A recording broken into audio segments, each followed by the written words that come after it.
Hello बच्चों, welcome to Madhulika classes. तो आज हम स्टार्ट करेंगे चैप्टर 8 ऑफ क्लास 6 जो कि है बॉडी मूवमेंट्स। ठीक है, तो चलिए सबसे पहले हम इसमें क्या देखेंगे। हम इसमें बोन्स के बारे में देखेंगे, हम इसमें अलग अलग तरह के जॉइंट्स के बारे में देखेंगे, आपका जो स्केलेटन सिस्टम है वो क्या है वो आपको बताएंगे, और फिर कुछ कुछ एनिमल्स की जो चलने के तरीके हैं ना, हम उनके बारे में भी बात करेंगे। तो चलिए सबसे पहले हम स्टार्ट करते हैं इस टेबल से। ये टेबल 8.1 आपको क्या करना है, आपने इन एनिमल्स को बड़ी ही आराम से देखा होगा, है ना। आपको इनको ऑब्ज़र्व करना है और उसके कौन से बॉडी पार्ट्स को वो मूव करके आगे बढ़ता है वो यहाँ पे लिखना है। And then how does it move, does it move by walking, by slithering, by flying, by swimming, है ना। तो वो यहाँ पे आपको नोट करना है। चलिए, ये जब आप कर लेंगे तो आपने देखा होगा ना कि ये वॉक करना, रन करना, फ्लाई करना, जंप करना, क्रॉल करना, ये सब अलग अलग तरह के बॉडी मूवमेंट्स होते हैं जिससे कि जो एनिमल है वो एक जगह से दूसरी जगह जाता है। ठीक है, लेकिन इतना डिफरेंस क्यों होता है हर एक में? क्यों नहीं सबके पास दो पैर होते, उन्हीं पैरों को यूज़ करके वो चले चलते, है ना, ऐसे चल चल के ही पहुंच जाते एक जगह से दूसरी जगह। तो ऐसा क्यों होता है? ये इसलिए होता है क्योंकि हमारी जो बॉडी है ना वो अलग अलग तरह से बनी हुई है। ठीक है, उसमें अलग अलग तरह के बोन्स हैं। अब बोन्स क्या होते बच्चों, आपने क्या करना है, आप अपने फिंगर से आप अपने हेड को ऐसे प्रेस कीजिए। ठीक है, प्रेस कीजिए, हेड को प्रेस कीजिए, नोज़ को प्रेस कीजिए, अपने चीक्स के ऊपर, मतलब ये जो आईज़ और चीक्स के बीच में होता है ना उसको टच कीजिए, प्रेस कीजिए। तो आपको थोड़ा हार्ड सा कुछ लगेगा ना कि अंदर कुछ हार्ड सा है बच्चों। ठीक है, ये जो हार्ड सा है ना बच्चों, इसी को बोन्स बोलते हैं। क्या बोलते हैं बच्चों? बोन्स। ठीक है ना। अब ये जो बोन्स है ना, आपको हैरानी होगी ये जान के, जब एक छोटा सा बेबी बॉर्न होता है तो उसके पास 305 बोन्स होते हैं अप्रॉक्सीमेटली। ठीक है, और जैसे जैसे हम बड़े होते रहते हैं तो हमारे जो बोन्स होते हैं ना वो फ्यूज़ हो जाते हैं, और फ्यूज़ होके हमारे कुल बोन्स बनते हैं 206। ठीक है, तो जब कोई छोटा सा बेबी होता है ना, आप देखते हैं वो बहुत ज़्यादा फ्लेक्सिबल होता है, कहीं से भी वो मुड़ जाता है ना, राइट। तभी तो गिरने का डर रहता है, उसका नेक स्टिफ नहीं रहता है। नेक ऐसे आपने कभी अगर ऑब्ज़र्व किया हो तो जो छोटा सा बेबी होता है हम उसके नेक को सपोर्ट करते हैं, है ना, उसको अच्छे से बहुत ही आराम से कैरी करते हैं, बहुत ही आराम से लिटाते हैं, गिरने से बचाते हैं। ये सब क्यों करते? क्योंकि वो बहुत फ्लेक्सिबल है, बहुत ज़्यादा मतलब डेलिकेट है ना। तो वो गिरेगा तो बहुत जल्दी उसको डैमेज होगा। अभी उसके जो बोन्स हैं वो बने हुए हैं बट उतने हार्ड नहीं हुए, इसीलिए वो बहुत ज़्यादा फ्लेक्सिबल होते हैं। ठीक है ना। तो ये जो 305 अप्रॉक्सीमेटली जो बोन्स हैं उसके अंदर वो फ्यूज़ नहीं हुए हैं, जैसे जैसे फ्यूज़ होते वैसे वैसे और ज़्यादा हार्ड होते रहते हैं। ठीक है, तो आपको ये जान के अच्छा लगा होगा ना कि छोटे से बेबी में 305 से ज़्यादा बोन्स होते हैं, और जब बड़े हो जाते हैं तो 206 बोन्स बचते हैं। और वो बोन्स कहाँ चले जाते हैं? वो कहीं नहीं जाते, वो फ्यूज़ हो जाते हैं, दो बोन्स एक दूसरे से जुड़ जाते हैं। ठीक है ना। चलिए, अब हम देखेंगे human body and its movement. तो human body and its movement में क्या है बच्चों, आप इमेजिन कीजिए कि आप बॉलिंग कर रहे हैं। ठीक है, आप क्रिकेट खेल रहे हैं एंड बॉलिंग कर रहे हैं। तो आपने देखा होगा आपका पूरा का पूरा हाथ शोल्डर के पास से पूरा रोटेट हो जाता है कि नहीं, है ना। अब आप उसी हाथ को एल्बो के पास से रोटेट करने की कोशिश कीजिए तो रोटेशन तो नहीं होगा, बेंडिंग हो जाएगी, है ना। आप ऊपर इस मतलब ये जो आपका हाथ है इसको इस तरह से ऊपर कर सकते हैं, है ना, नीचे नहीं कर सकते हैं। मतलब नीचे अगर करेंगे तो पूरा का पूरा हाथ होगा नीचे, यहाँ से पूरा नीचे हो जाएगा, लेकिन एल्बो के पास से आप बेंड कर सकते हैं ऊपर की तरफ, राइट। तो अब देखिए, अगर आप इसी में एक इस तरह से स्केल बांध देंगे ना, ये जो आपकी एक्टिविटी 1 है इसमें है अगर आपने ऐसे नीचे स्केल बांध दिया तो क्या आप एल्बो के पास से इसको बेंड कर पाएंगे? नहीं कर पाएंगे, ठीक है ना। तो यही होती है बोन्स, ठीक है। बोन्स जो होती हैं वो खुद खुद हेल्प नहीं करती है मूवमेंट में। जो बोन्स होती हैं ना बच्चों, वो जॉइंड होती हैं, ठीक है ना। आप इस तरह से अगर आप ऑब्ज़र्व करेंगे तो आपका जो हाथ है उसको आप देखेंगे ना, तो एल्बो के नीचे अलग तरह के बोन पता चलते हैं, अलग तरह की हार्डनेस पता चलते हैं। आप प्रेस करके देखिए अभी, अगर एल्बो के नीचे और एल्बो के ऊपर, ठीक है ना, ये बीच में आपको लगेगा कुछ और है ना। तो ये इसलिए है क्योंकि बच्चों एल्बो के पास, एल्बो के ऊपर और एल्बो के नीचे अलग अलग बोन्स हैं, वो एल्बो पे जुड़ी हुई हैं, they are joined at your elbow, ठीक है। तो ये जो जहाँ पे जॉइंड होते हैं ना दो या दो से ज़्यादा बोन्स, वहाँ पे से मूवमेंट पॉसिबल होती है। बट ये भी डिपेंड करता है कि वो किस तरह का जॉइंट है, ठीक है। हम यही पढ़ेंगे इस चैप्टर में, अलग अलग तरह के जॉइंट्स के बारे में पढ़ेंगे। उसके पहले आप ये टेबल 8.2 देखिए। इसमें क्या है, आपके जो बॉडी पार्ट्स हैं वो दिए हुए हैं, आपको इसमें मूवमेंट नोट करना है, ठीक है, कि कौन सा बॉडी पार्ट किस तरह से मूव होता है, ठीक है। क्या वो पूरी तरह से रोटेट होता है, क्या वो पार्शली रोटेट होता है, क्या वो बेंड होता है, या उसको सिर्फ लिफ्ट करना मतलब कि ऊपर, ठीक है। Does not move at all, या बिल्कुल भी मूव नहीं होता है, ठीक है ना। तो ये आपको यहाँ पे नोट करना है, ये आप खुद से कीजिए ये एक्टिविटी, ठीक है। चलिए नेक्स्ट हम देखते हैं। हाँ, यहाँ देखिए जो मैंने आपको समझाया वो यहाँ लिखा हुआ है। Did you notice that we are able to bend और rotate our body in places where two parts of our body seem to be joined together like elbow, shoulder और neck. These places are called joints, ठीक है ना बच्चों। In places को हम joints कहते हैं। अब देखिए यहाँ पे देखिए, press your finger against top of your head, face, neck, nose, ear, back of the shoulder, hands, legs including fingers and toes, ठीक है। तो आपको यहाँ पे ना बच्चों कुछ हार्ड सा पता चलेगा कि there is some hard structure, ठीक है। इसी हार्ड स्ट्रक्चर को बच्चों बोन्स कहते हैं, ठीक है। ये बोन्स हमारी पूरी बॉडी में है, ठीक है ना। चलिए नेक्स्ट। अब देखिए बोन्स ना खुद बेंट नहीं होते हैं, खुद मूव नहीं होते हैं। ये कैसे मूव होते हैं? क्योंकि ये हमारे जॉइंट्स की वजह से मूव होते हैं, ठीक है। Bones cannot be bent, so how do we bend our elbow? It is not one long bone from upper arm to our wrist, ठीक है। एक पूरे जो हाथ है हमारा ना बच्चों, ये जो हाथ है, ये फिंगर्स हो गई, ठीक है। ये जो हाथ है ना बच्चों, इसमें पूरा का पूरा एक ही बोन नहीं है, ठीक है ना, अंदर एक ही बोन नहीं है, जबकि यहाँ पे दो अलग अलग तरह के बोन्स हैं, ठीक है। और यहाँ जो हमारी एल्बो है यहाँ पे जॉइंट है, तो इसी जॉइंट की वजह से हम अपने जो हैंड है उसको मूव कर सकते हैं। समझ गए आप? चलिए नेक्स्ट, ठीक है। There are different types of joints in a body to help us carry out different movement and activities, ठीक है। तो अलग अलग तरह के जॉइंट्स हैं, आज हम उसके बारे में पढ़ेंगे। तो सबसे पहले है हमारा बॉल एंड सॉकेट जॉइंट। तो चलिए हम स्टार्ट करते हैं बॉल एंड सॉकेट जॉइंट से। तो बॉल एंड सॉकेट जॉइंट में क्या है बच्चों, आपको क्या करना है, आपने ये देखिए यहाँ पे एक बाउल है, ठीक है। आपको एक बाउल लेना है, इस तरह से ये बाउल है, ठीक है। इसमें एक देखिए पेपर का सिलेंडर है, पेपर के सिलेंडर में यहाँ पे बॉल लगी हुई है, ठीक है। ये बाउल जो है आप इसको कंसीडर कीजिए, जो आपका बोन है ना उसकी जो ऊपर की बोन है उसकी कैविटी हो गई, ठीक है। उसके अंदर का जो हॉलो स्पेस है वो हो गया बाउल की तरह, ठीक है। और ये जो पेपर सिलेंडर है वो दूसरा बोन है, और ये जो बॉल है ना उस पेपर जो दूसरे बोन का हेड रीजन है, ठीक है। वो जो हेड रीजन है वो दूसरे बोन का, वो आपके जो बाउल का कैविटी है ना, हॉलो स्पेस है, उसके अंदर फिक्स हो जाता है, जिसकी वजह से ये जो आपका जो ये पेपर सिलेंडर मतलब आप समझिए दूसरा जो बोन है वो पूरी तरह हर डायरेक्शन में रोटेट हो सकता है, ठीक है ना। इसी को बोलते हैं बेटा ball and socket joint.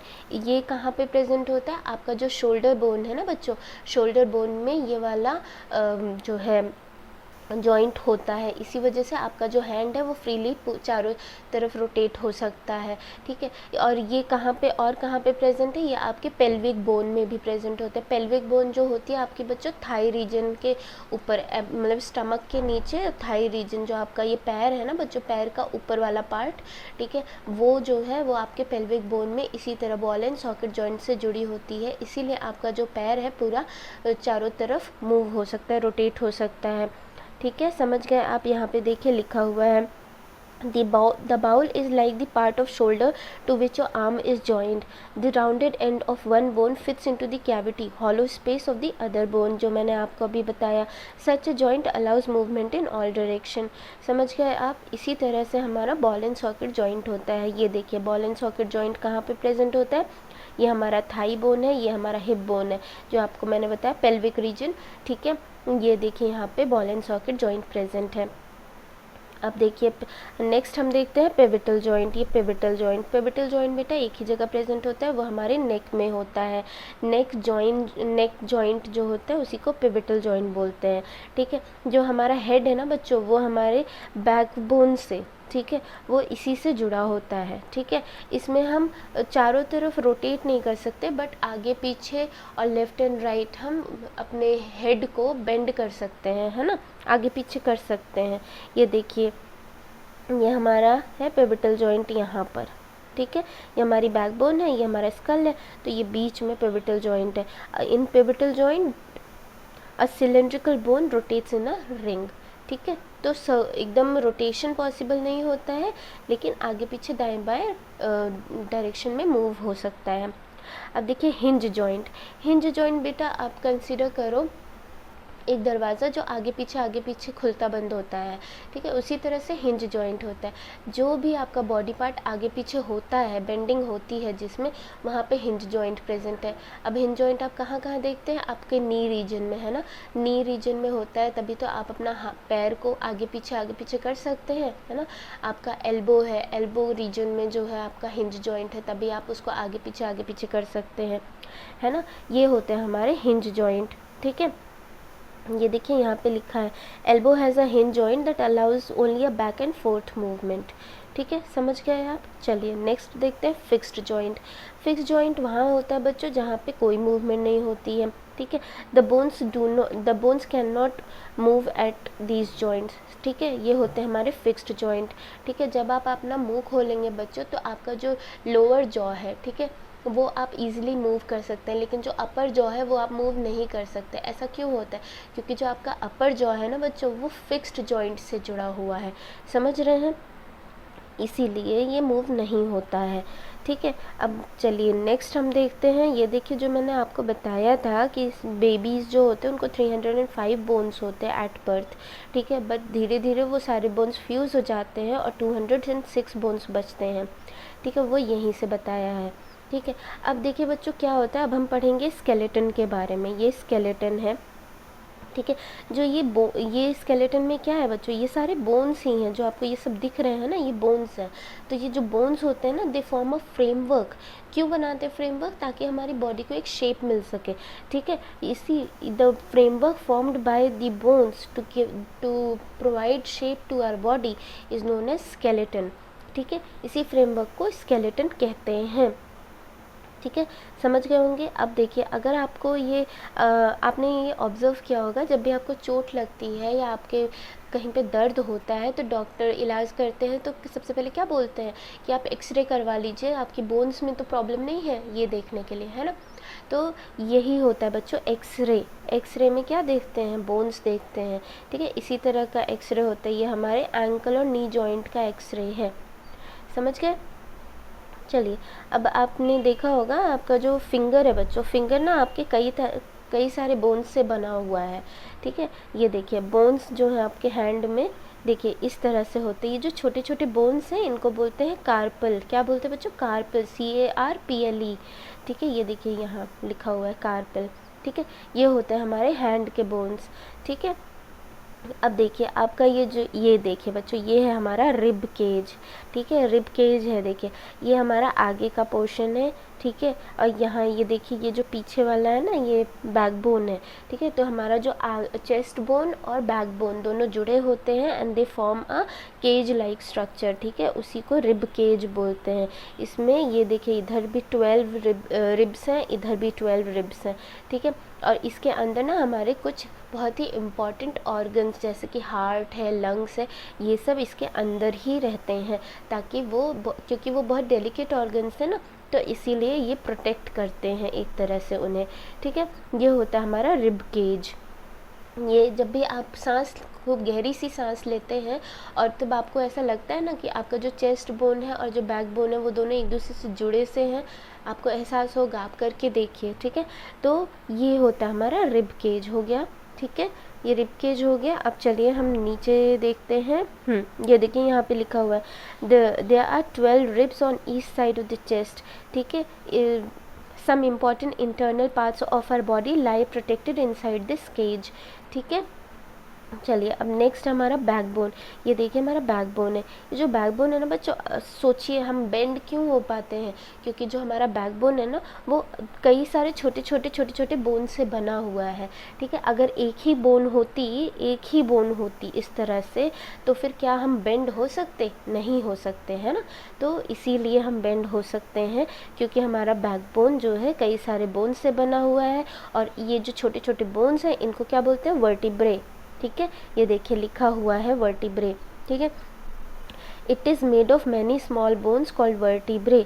The backbone consist of 33 vertebrae, ठीक है। कितने वर्टिब्रे होते हैं? 33। और जो हमारा रिब केज होता है उसमें कितने रिब्स होते हैं बच्चों? 12, ठीक है। ये आपको याद रखना है, ठीक है।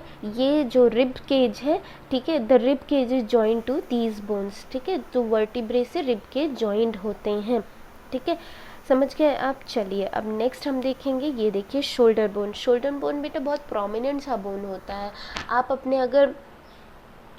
अगर शोल्डर के पास टच करके देखेंगे तो एक बड़ा ही प्रोमिनेंट सा बोन आपको पता चलेगा, ठीक है। उसी को बोलते हैं शोल्डर बोन, ठीक है। उसी शोल्डर बोन में देखिए बॉल एंड सॉकेट जॉइंट से आपका जो हाथ है वो जुड़ा होता है, हैंड का जो बोन होता है वो जुड़ा होता है, ठीक है। चलिए अब नेक्स्ट हम देखेंगे पेल्विक बोन्स। पेल्विक बोन्स बच्चे मैंने अभी आपको बताया था ना, बॉल एंड सॉकेट जॉइंट में, ठीक है। आपका ये देखिए जो स्टमक है, बिलो द स्टमक पोर्शन, ठीक है। यहाँ देखिए ये आपका पैर, थाई रीजन है, ठीक है। यहाँ ये देखिए, ठीक है। ये जो होता है इसको पेल्विक गर्डल बोलते हैं। यहाँ पे आपका बॉल एंड सॉकेट जॉइंट होता है, यहाँ से आपका थाई रीजन स्टार्ट हो जाता है, ठीक है ना। इस तरह से हो गया ये हमारा पेल्विक बोन, ठीक है। पेल्विक बोन क्या है? They enclose the portion of your body below the stomach, ठीक है। इसी पे आप बैठते हैं बेटा, ठीक है। This is the part you sit on, ठीक है, समझ गए। अब देखिए, अब हम देखते हैं स्कल के बारे में, ठीक है। जो हमारा स्कल है ये देखिए, ठीक है। ये आपने टीवी में बहुत देखा होगा, राइट। तो the skull is made of many bones, ठीक है। ये जो बोन्स है ना बेटा, ये फिक्स्ड जॉइंट से जुड़े हैं, तभी एकदम मूव नहीं होते हैं, ठीक है। और ये बहुत ही इम्पॉर्टेंट चीज़ हमारी एनक्लोज करते हैं। क्या एनक्लोज करते हैं बेटा? ब्रेन, ठीक है। The skull made up of many bones joined together, it encloses and protects a very important part of the body, the brain, ठीक है ना, समझ गए आप। चलिए ये बिल्कुल भी मूव नहीं होते स्कल बोन्स, ठीक है। अब हम देखते हैं, अब देखिए क्या होता है कि हमारे जो बोन्स हैं ना, वो तो हमारे जो बोन्स हैं और जो जॉइंट्स हैं, ठीक है, वो हमारे स्केलेटन का पार्ट है। लेकिन एक और चीज़ होती है बेटा, कार्टिलेज उसको बोलते हैं, ठीक है। कार्टिलेज क्या होती है? वो हमारे बोन्स की तरह हार्ड नहीं होती है, ठीक है, लेकिन ठीक है, वो हमारे बोन्स की तरह हार्ड नहीं होती है, लेकिन उसकी वजह से बेंडिंग पॉसिबल है, ठीक है। वो होती है कार्टिलेज। कार्टिलेज आप कहाँ पाते हैं बच्चों? आप अपना जो ईयर है ना बच्चों, ईयर का जो अपर पार्ट है, ठीक है, अपर पार्ट जो है वो आप टच करके देखिए, आपको पता लगेगा कि वो थोड़ा सा हार्ड है, ठीक है, लेकिन बोन्स की तरह हार्ड नहीं, और उसको आप इजीली बेंड कर सकते हैं, है ना, ठीक है। ईयर ये देखिए यहाँ पे, ठीक है, ये आपका जो अपर पार्ट ऑफ ईयर है वो उसमें कार्टिलेज होता है। चलिए ठीक है ना, समझ गए आप। तो ये जो कार्टिलेज होता है ये हमारे जॉइंट्स में भी पाए जाते हैं, ठीक है। कार्टिलेज यहाँ देखिए लिखा हुआ है, cartilage is also found in the joints of the body, ठीक है। इनकी वजह से बेंडिंग वेंडिंग पॉसिबल है।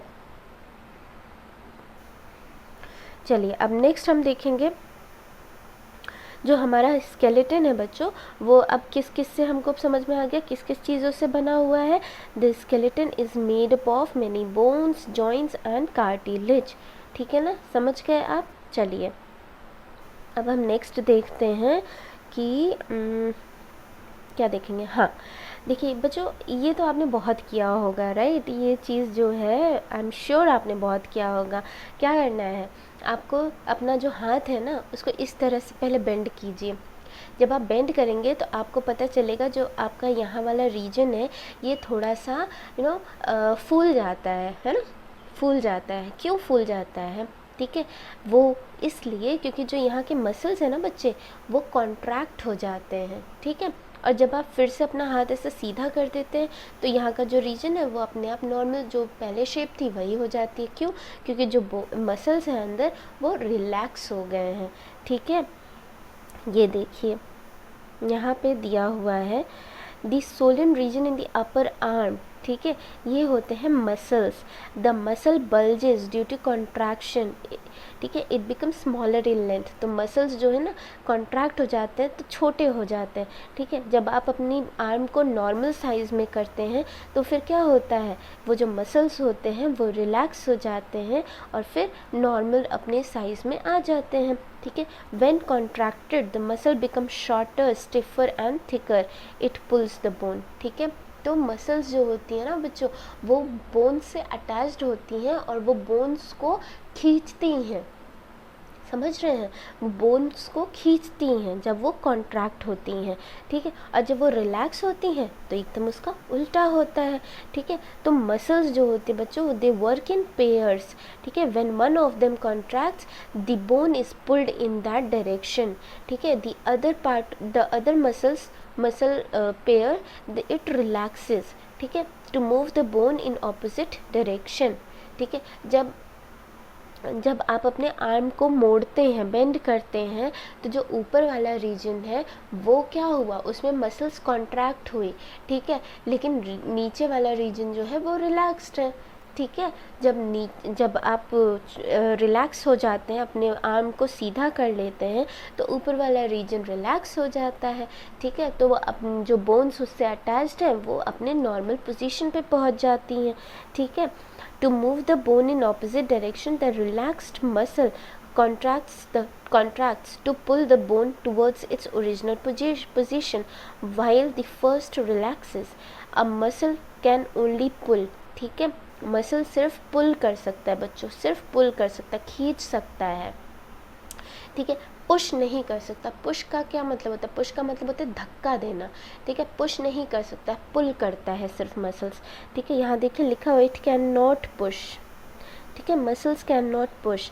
तो जो दो मसल्स हैं ना दे ऑल, जब भी कोई एक मसल अगर काम कर रही है इसका मतलब उसके आसपास का जो भी दूसरी मसल है वो भी काम कर रही है, ठीक है। कभी सिंगल मसल काम नहीं करती हैं, ठीक है ना।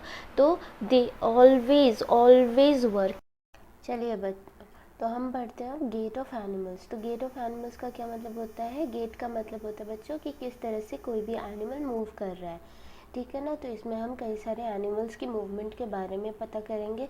सबसे पहले है अर्थवर्म। अर्थवर्म हमको रेनी सीज़न में बहुत आसानी से मिल जाता है। अगर आप उसको ऑब्ज़र्व करना चाहते हो उसकी मूवमेंट को तो आप रेनी सीज़न में एक बाहर निकलेंगे तो अर्थवर्म बड़े आराम से आपको सड़क पे या मिट्टी में कहीं मिल जाएगा, ठीक है। तो आप उसको ऑब्ज़र्व कर सकते हैं इस एक्टिविटी से।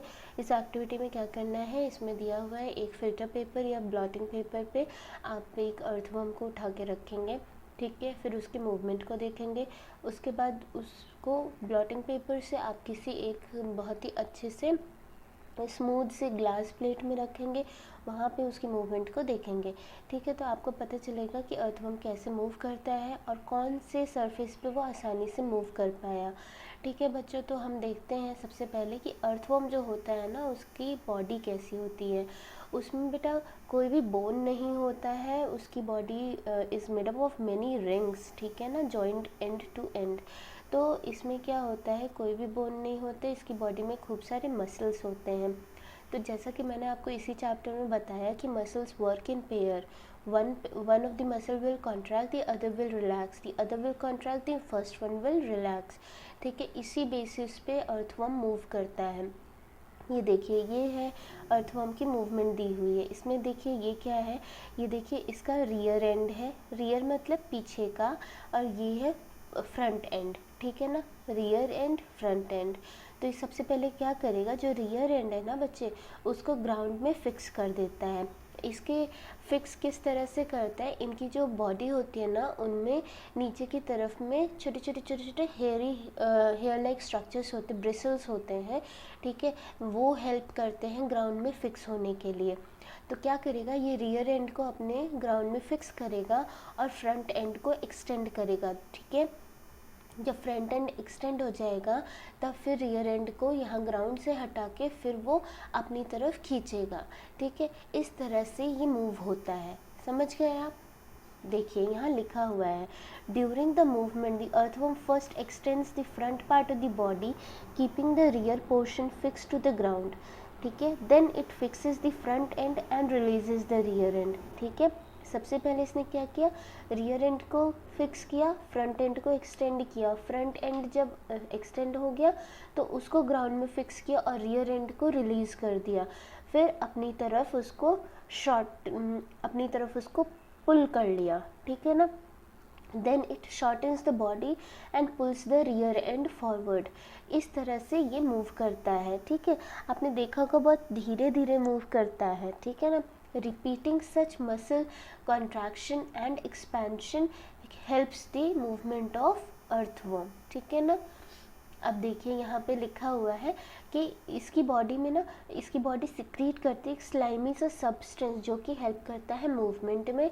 और ये फिक्स किस तरह से होता है, देखिए यहाँ पे लिखा हुआ, it has large number of tiny bristle hair like structures projecting out. ये ब्रिसल्स हेल्प करते हैं, ये ब्रिसल्स कनेक्टेड होते हैं मसल से, और ये ब्रिसल्स हेल्प करते हैं अच्छी ग्रिप के लिए, ठीक है ना। तो ये ब्रिसल्स की वजह से ही जो है आपका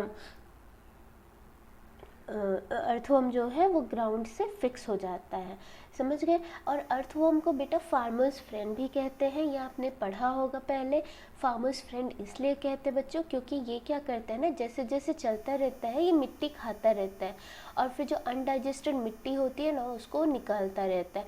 जो ये अनडाइजेस्टेड मिट्टी इसकी निकलती है ना वो बहुत ही न्यूट्रिशियस हो जाती है, ठीक है, जिसकी वजह से प्लांट को बहुत न्यूट्रिशन मिलता है, इसीलिए इसको बोलते हैं फार्मर्स फ्रेंड, ठीक है ना। समझ गए आप। देखिए यहाँ लिखा हुआ है the earthworm makes the soil more useful for plants, ठीक है ना, समझ गए। चलिए नेक्स्ट हम बढ़ते हैं स्नेल के लिए।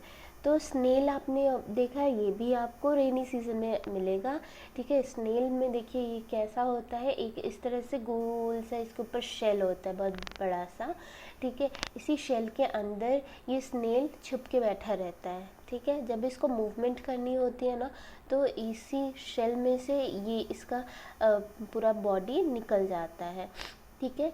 तो ये किस तरह से मूव करता है बच्चों, ये भी मैं आपको बताती हूँ। ये जो शेल होता है ना बच्चों, इसको बोलते हैं आउटर स्केलेटन, ठीक है। ये हेल्प नहीं करता है किसी मूवमेंट में, इसको क्या करते, इसको ड्रैग करना पड़ता है स्नेल को, ठीक है। ये समझ लीजिए इसका अपना घर है, इसके अंदर ही घुस के रहता है, और जब इसे कहीं आने जाने की ज़रूरत पड़ती है तो फिर जाता है, या फिर जब इसको डर रहता है कि कोई इसको इसका कोई प्रेडेटर आ जाएगा तो फिर ये अपने आप को छुपा लेता है इसी शेल के अंदर, ठीक है।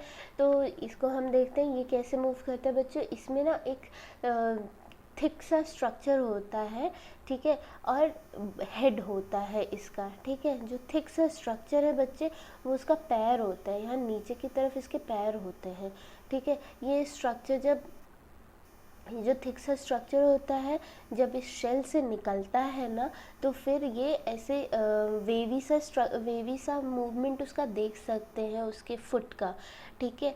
वो मूव करता रहता है फुट उसमें बहुत सारे स्ट्रॉन्ग मसल्स होते हैं, अगेन इसमें कोई बोन नहीं होती है, ठीक है।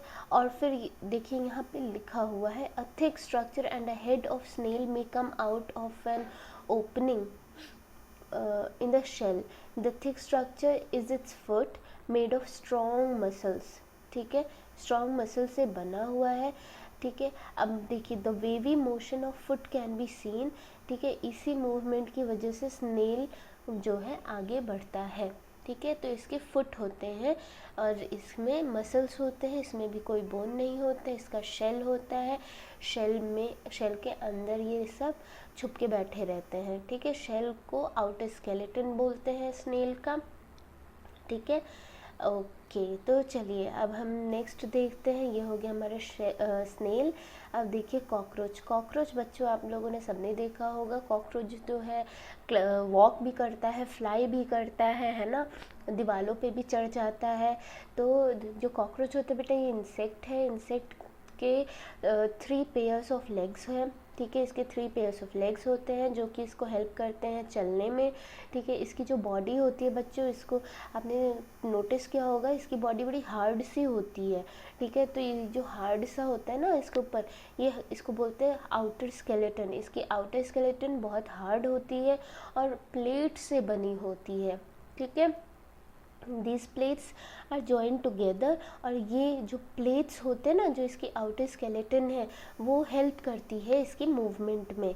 आपने पढ़ा अभी स्नेल का भी आउटर स्केलेटन होता है, लेकिन वो आउटर स्केलेटन उसकी मूवमेंट में हेल्प नहीं करता है, बट कॉकरोच में उसका आउटर स्केलेटन हेल्प करता है, ठीक है, समझ गए आप। और इसके जो है 2 पेयर्स ऑफ विंग्स भी होते हैं जो कि अटैच्ड होते हैं बॉडी से, और इसका जो है कॉकरोच में मसल्स होते हैं, और इसके जो लेग्स होते हैं ना बच्चों, ये है, ये देखिए जो 3 पेयर्स ऑफ लेग्स मैंने बताया, यहाँ पे आप देख सकते हैं, एक सेकेंड, ये जो है ये इसके लेग्स हैं बच्चों, ठीक है, ये दिख रहा है आपको, ये लेग्स हैं, ठीक है। ये और ये ऊपर जो है ये इसका आउटर स्केलेटन है, ये हार्ड सा होता है, ठीक है। मसल्स होते हैं इसके अंदर, अगेन इसके अंदर कोई बोन नहीं होती है, ठीक है। और इसके विंग्स होते हैं जो कि हेल्प करते हैं उड़ने में, ठीक है। इसका जो मूवमेंट है वो कुछ खास नहीं है, वॉक करता है सिंपली, इसके लेग्स हैं, ऐसे ऐसे चलता रहता है आराम से, ठीक है ना। चलिए नेक्स्ट हम देखते हैं, बस आपको ये याद रखना है, इसका जो आउटर स्केलेटन है दैट हेल्प्स इन मूवमेंट, ठीक है, and it is made of many plates which are joined together, ठीक है। चलिए नेक्स्ट हम देखते हैं बर्ड्स का। बर्ड्स कैसी होते हैं, बर्ड्स आपने देखा होगा फ्लाई करती हैं, they fly in the air and they also walk on the ground, ठीक है। सो आपने बर्ड को देखा होगा, बर्ड के लेग्स होते हैं, ठीक है, बर्ड की विंग्स होती हैं, तो उन्हीं की हेल्प से वो चलते हैं। अब देखिए बर्ड जो होती है बच्चों, बर्ड बोन्स होती हैं इसकी, ठीक है, बट बर्ड्स की ना बेटा हॉलो बोन्स होती हैं। हॉलो बोन्स क्यों होती हैं, ताकि वो लाइट रहे, वेट ना रहे उनका। अगर वेट रहेगा तो फ्लाई कैसे करेंगी, है ना। तो देखिए यहाँ पे लिखा हुआ है, the birds can fly because their bodies are well suited for flying, their bones are hollow and light, the bones of the hind limbs are typical for walking and perching, ठीक है, and the bones in the four limbs they are modified as wings, ठीक है। तो 4 limbs की जो bones हैं they are modified into wings, और जो shoulder bone होती है ना इनकी बहुत strong होती है, breast bone जो होती है they have modified to hold muscles of flight, ठीक है। तो ये जब उड़ती हैं तो इनका जो ये क्यों उड़ पाती है बच्चों, क्योंकि इनके जो बोन्स हैं वो बहुत लाइट हैं, बहुत कम वेट है, इनका हॉलो है, और जो इनके 4 लिम्स हैं they have modified into wings, and जो हाइंड लिम्स हैं वो उनके लेग्स बनाते हैं, उसकी वजह से they can walk, and because of 4 limbs modification they can fly, ठीक है ना। और इनका जो ब्रेस्ट बोन है they have been modified to hold muscles of flight, ठीक है, which are used to move the wings up and down. जो मसल बोन है ना वो इनके जो ब्रेस्ट बोन्स हैं वो इनके जो फ्लाइट में उड़ने में जो मसल्स यूज़ होते हैं उनको पकड़ के रखता है, उनको होल्ड करता है, ठीक है, जिसकी वजह से वो विंग्स को ऊपर नीचे से फ्लैप करते हुए ही तो उड़ती हैं, है ना। तो वो कौन करता है, वो उनकी ब्रेस्ट बोन्स करती हैं, समझ गए आप। चलिए अब नेक्स्ट हम देखेंगे फिशेस के बारे में बच्चों। तो फिशेस आपने देखा होगा कि वो क्या करती है बेटा, वो स्विम करती हैं, है ना, पानी में। तो आपने कभी ऐसा खेला होगा कि बारिश के पानी में या ऐसे ही पानी में आपने नाव बना के पेपर का तैराया होगा, ठीक है ना। तो आपने एक चीज़ इसमें नोटिस की है कि ये जो बोट आपकी बनती है वो स्ट्रीमलाइंड होती है। स्ट्रीमलाइंड का मतलब होता है इस तरह का शेप होना, ठीक है, स्ट्रीमलाइंड शेप, समझ रहे हैं। ये एंड्स पे थोड़ा नुकीला सा या इस तरह से कम स्पेस रहता है, ठीक है ना, इस तरह का बना रहता है, ये स्ट्रीमलाइंड होता है। स्ट्रीमलाइंड ऐसा, समझ रहे हैं, ये ऐसा, ठीक है। ये होते हैं शेप स्ट्रीमलाइन। बेटा ये स्ट्रीमलाइंड जो शेप होती है ना, that also helps in movement of fishes. आपने देखा होगा जो भी हमारी शिप्स हैं, बोट्स हैं, वो इसी शेप में बनाई जाती हैं, समझ रहे हैं आप। इसीलिए बनाई जाती हैं because they help in movement in water, ठीक है। चलिए अब नेक्स्ट हम देखेंगे फिशेज़ का, हम और भी पढ़ते हैं। सबसे पहला ये स्ट्रीमलाइंड बॉडी होती है। The head and tail of fish are smaller than the middle portion of the body. The body tapers at both ends. समझ गए आप, tapers at the both end. This body shape is called streamlined. ठीक है ना। तो streamlined जो body shape होती है that also helps in the movement of fishes. The shape is such that water can flow around it easily and allow fish to move in water. ठीक है। The skeleton of fish is covered with strong muscles. During swimming, muscles make the front part of the body curve one side and tail part swing towards the opposite side. समझ रहे हैं, जो front part होता है वो किधर, वो आगे की तरफ जाता है, ठीक है ना। फ्रंट पार्ट जो होता है वो आगे की तरफ बढ़ता है, टेल पार्ट जो होता है वो पीछे से आगे को जाता है, ठीक है, ऑपोजिट साइड से हटता है। The fishes form curve as shown, ठीक है, ये देखिए ये फिशेज जो होती हैं ये कर्व बनाती हैं इस तरह से, एज शोन इन 8.24। ये देखिए, देख रहे हैं, इस तरह से ये देखिए इस तरह से फिशेस मूव करती हैं, ठीक है ना। ये इस डायरेक्शन में जा रहा है तो ये दूसरी डायरेक्शन, ऑपोजिट डायरेक्शन से इधर आ रहा है, समझ रहे हैं आप, यही बोला गया है, ठीक है, यहाँ पे, ठीक है। जो पीछे से आगे की तरफ आते हुए ये देख रहे हैं, ये दूसरा डायरेक्शन है ना बच्चों, ठीक है, और ये वाला डायरेक्शन हो गया, ठीक है ना, समझ रहे। तो ये दूसरे डायरेक्शन से आगे की तरफ आ रही है जो इसका टेल पार्ट है, और जो फ्रंट पार्ट है वो अलग डायरेक्शन में जाती है। तो इस तरह से जब वो कर्व बनाते हैं तब वो मूव करते हैं आगे की तरफ, समझ रहे हैं, ये देखिए, ठीक है, इस तरह से कर्व बना बना के मूव करती हैं फिशेस। मेन इनका स्ट्रीमलाइंड बॉडी शेप होती है जो हेल्प करती है, और इनकी जो मसल्स होती है वो बहुत ज़्यादा स्ट्रॉन्ग होती हैं, ठीक है। The body and tail curve to the other side, this makes a jerk and push the body forward. A series of such jerk make the fish swim ahead. This is helped by fins and fins of the tail, ठीक है ना, समझ गए आप। चलिए next है हमारा, okay, जो फिशेस होती हैं उनकी जो और भी फिन्स होती हैं वो क्या करती हैं बेटा, वो हेल्प करती हैं बैलेंस करने के लिए, ठीक है। जो यहाँ हमारी टेल वाली फिन्स होती हैं दे हेल्प इन मूवमेंट, ठीक है, लेकिन जो बाकी फिन्स होती हैं ना वो क्या करती हैं, वो बैलेंस रखती हैं बॉडी को, ठीक है, ताकि वो जिस डायरेक्शन में जाना चाहे उसी डायरेक्शन में स्विम करे, ठीक है ना। चलिए ये हो गया हमारा फिशेस का मूवमेंट। तो फिशेस किस तरह से मूव करती हैं, उनके स्ट्रॉन्ग मसल्स होते हैं, ठीक है, वो स्ट्रॉन्ग मसल्स उनको हेल्प करते हैं बॉडी को कर्व करने में from one side to the other side.